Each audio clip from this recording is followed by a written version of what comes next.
Direct replacement. This headlight adjusting screw matches the fit and function of the factory part on specified years, makes and models. Ideal solution. This screw is a reliable replacement for an original part that is missing or has failed due to fatigue. Durable construction. This part is made from quality materials to ensure reliable performance and long service life. Trustworthy quality, backed by team of product experts in the United States and more than a century of automotive experience. Ensure fit. To make sure this part fits your exact vehicle, input your make, model and trim level into the garage tool. This headlight adjusting screw is designed to match the fit and function of the original part on specified vehicles.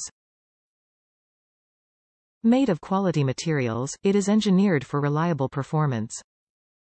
This part is compatible with the following vehicles. Before purchasing, enter your vehicle trim in the garage tool to confirm fitment. Top reviews from the United States.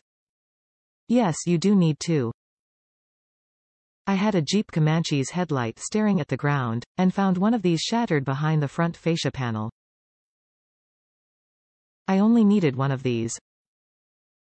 Or so I thought. Be advised that if the car is old enough for one of these to get brittle, it's old enough for them all to get brittle. Labor is the cost, get yourself 2 sets of these. On a Cherokee you have to take the front fascia panel off the car to get these adjusting screw fellers on there. Lots of time, may as well replace all 4. Package says these are for a Ford. They're the same thing that's on the Cherokee. Fit and work just fine.